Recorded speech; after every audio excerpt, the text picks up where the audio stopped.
week has passed, and Reena is still missing. Crown Prosecutor Stan Lowe is anxious to charge the suspects as soon as possible. But on what grounds? Will the teenagers be charged with Reena's assault or with her murder?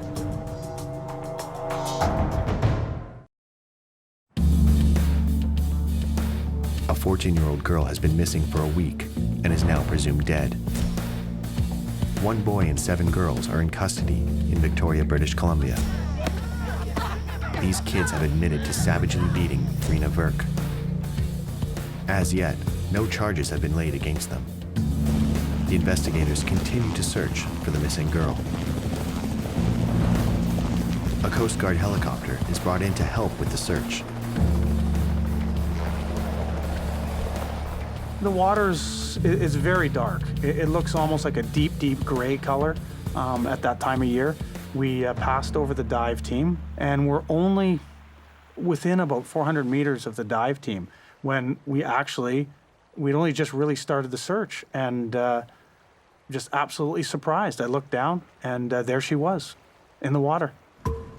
She was very, very well hidden from both the shore and from a boat on the water. However, from the helicopter position right above, it was crystal clear that she was there. The investigators are surprised that Reena's body was not found downstream of the bridge where they had recovered her clothing. Contrary to logic, the body had drifted upstream and became snagged in the tall weeds, hiding it from sight, except from the air. She was floating just below the surface, probably an inch or 2. She was wearing a t-shirt, as I recall. But of course, nothing else. We'd found the clothing she had on, both her jeans and her underwear prior to that. So it was really just a t-shirt she was wearing.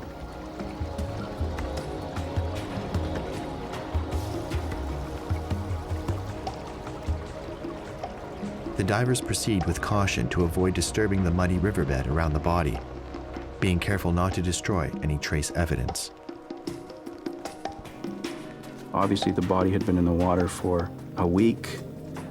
How much, if any, physical evidence or DNA would there be? For the chief investigator, Bob Downey, the discovery of the body means they can now begin to build a murder case.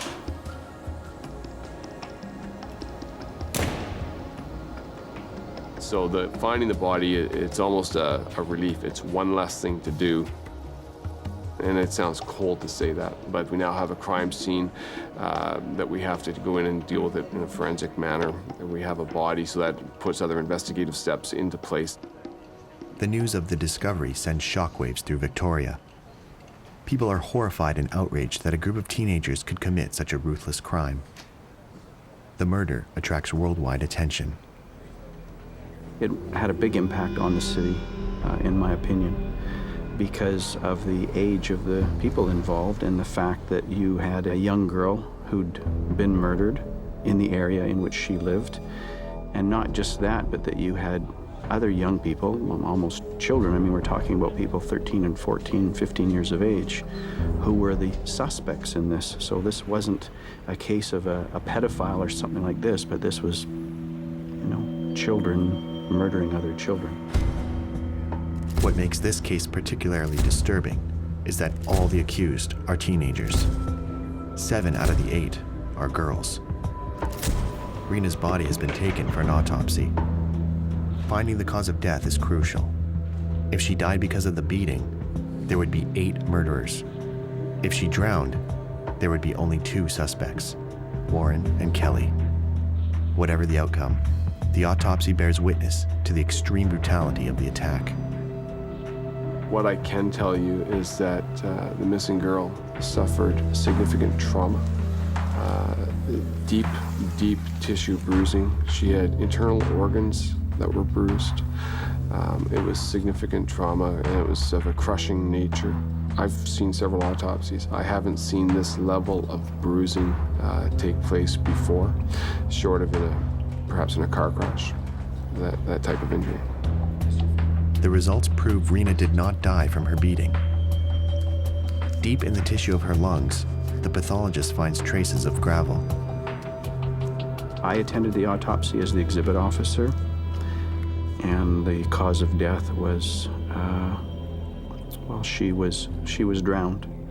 And I believe that was indicative with the victim being forced down. It was fairly shallow water where she was drowned, and probably the last attempt to get a gasp of breath and near the bottom and sucking those small pebbles from the ocean floor into her throat. The investigators focus their efforts on Warren. According to the testimony of the gang, he is one of the 2 kids who followed Reena on the bridge after the attack. Warren's life has been difficult. At 16, he's been living on his own for over a year. His father has moved to California, and the last time Warren saw his mother, she was dead drunk in her trailer park. Warren became fascinated by a Los Angeles gang called the Crips. They inspired him to start his own, the Crip Mafia Cartel. He would always wear white and his gang blue. He took the investigators to the scene, basically walked them through what had happened, minimizing his own involvement. More as I was there, I saw it happening. I believe he might have said he was peripherally involved in a bit of the assault. The police begin to put pressure on Warren. They tell him that Reena's body has been pulled from the river and was nude below the waist. They suspect she had been raped, and DNA analysis would prove if it was Warren. They also explain that they are looking for fingerprints on all the evidence, in particular from the running shoes they found on the riverbank. For the first time, Warren looks off balance. He admits that he and Kelly demanded that Reena take off her jacket and shoes, and that he had picked them up. Desperate for help, Warren asks to speak to his father. He was overheard yelling on the telephone to his father, and he swore. He said, I really fucked up. It's about what he did. It's not about what happened to the missing girl. And that's, again, typical with most of these kids. The interrogations are complicated by the Youth Criminal Justice Act. Warren is 16 and Kelly 15 at the time of the murder. Kelly simply refuses to cooperate. She declares that she had no idea what happened after Reena walked over the bridge. Even though witnesses had seen her and Warren following Reena, the police can go no further. With the Youth Criminal Justice Act and with the Young Offenders Act of the day, once they say, I don't want to give a statement, we have to stop. Kelly lives with her mother and stepfather, a middle-class family. In her group of peers, Kelly is the most laid back and withdrawn. Soon after her arrest, the police search Kelly's locker at school. They make some disturbing discoveries. One thing I distinctly remember is some drawings that were seized from the school locker of the female suspect. One of them, which depicted a police officer being shot and the bullets hitting the officer and then blood spurting out. Chloe also dreams of becoming a gangster like her hero, Al Capone. In fact, she's made a good start in that direction, which is why she has ended up in a foster home. Jessie's story is a similar one. Her mother couldn't control her violent behavior and placed her in the home, with the hopes that it would calm her down. Armed with dozens of search warrants, the police look for evidence from all the suspects. They even seize the clothing they wore on the night of the attack. All these exhibits are sent to the forensic lab for analysis.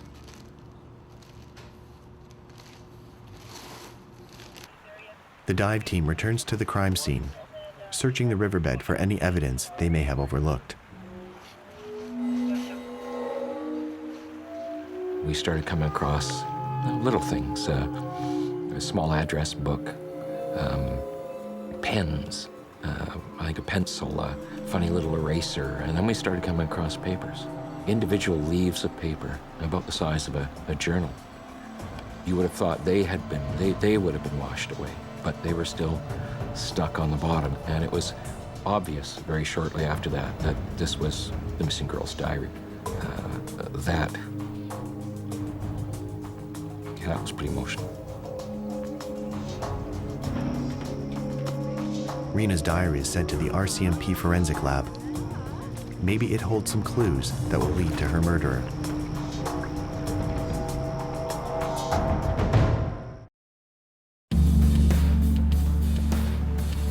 Reena Virk has been swarmed, savagely beaten, and drowned by a youth gang.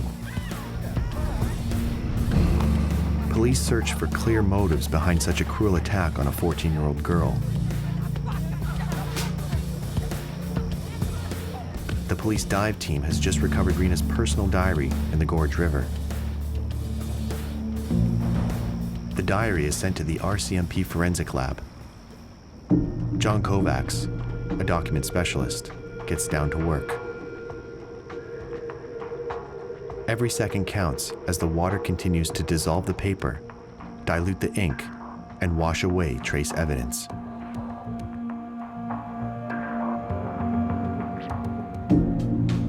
The most important thing was to separate out the single pages so that any information that was visually present could be preserved and passed on to the investigator. All evidence found in water must be bagged with the surrounding water to preserve trace evidence. In the case of paper documents, it has to be done quickly before the paper decomposes. Paper, when created, is probably 97% water and a few fibers kicking around. As it's actually created into paper, it removes the water and the fibers are left in place. Now that the document has in actual fact been subjected to an environment where the moisture is there, it swells considerably and starts to break down into its component parts. The first task is to separate the pages that have begun to bind together. There were, in fact, areas that had been eroded. In this particular instance, almost all of it was readable text and was, in actual fact, predominantly written with a ballpoint pen, which is not a water-soluble ink. I did, in this particular instance, create a photocopy record of all the documents so that the investigator could, in actual fact, handle that with no concern as to possibly causing any kind of problem with the original document itself.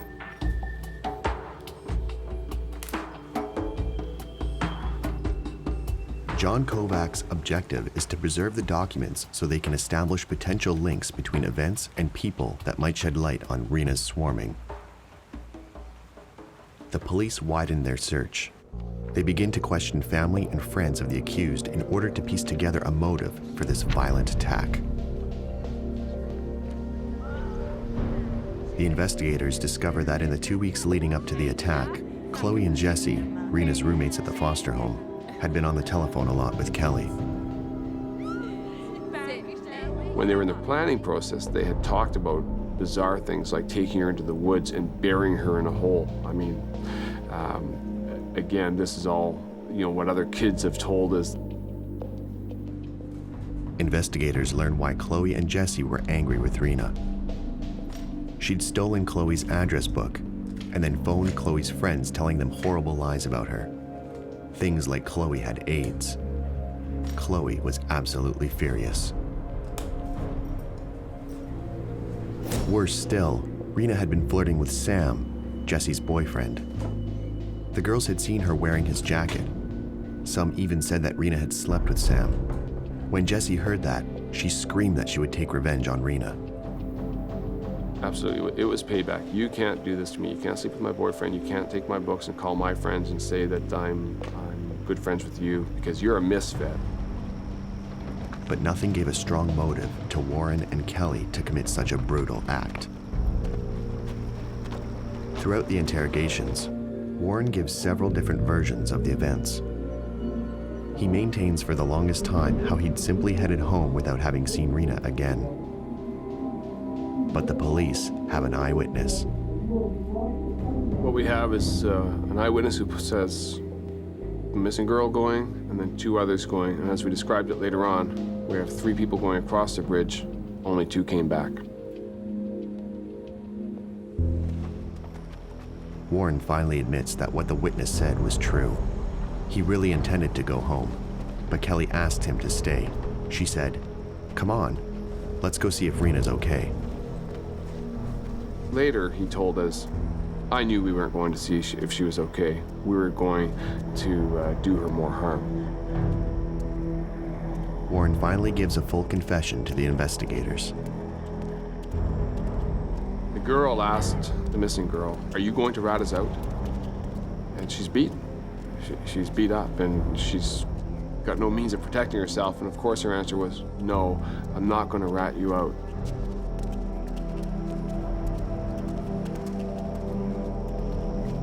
The girl, the suspect, then said, "We're not done." They took her jacket and they took her shoes. They folded those things up and they put them off to one side. So now they started what's an upping, again, to humiliate her even further, to again show that power that they had over her. And then the boy and the girl just started beating on the missing girl. They started both of them punching and kicking. It was a horrific scene, to the point that she went unconscious.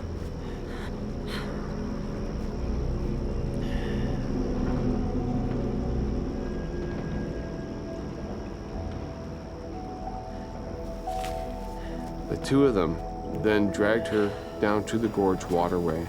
On the way down, her jeans started sliding down, exposing her buttocks.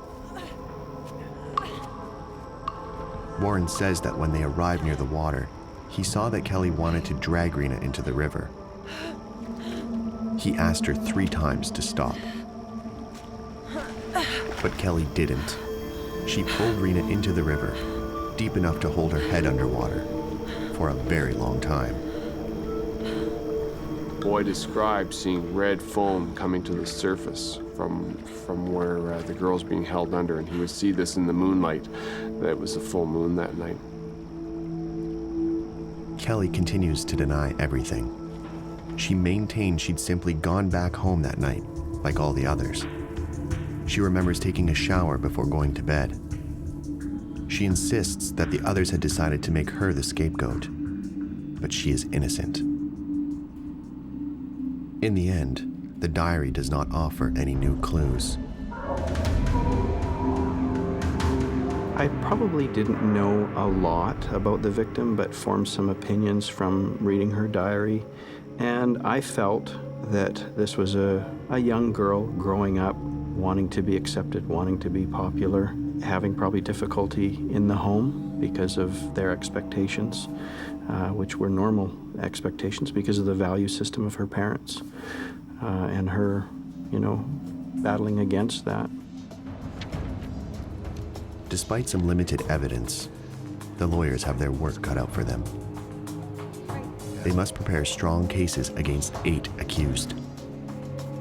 6 for aggravated assault and 2 for second-degree murder. Prosecutors decide that Warren and Kelly will be tried as adults.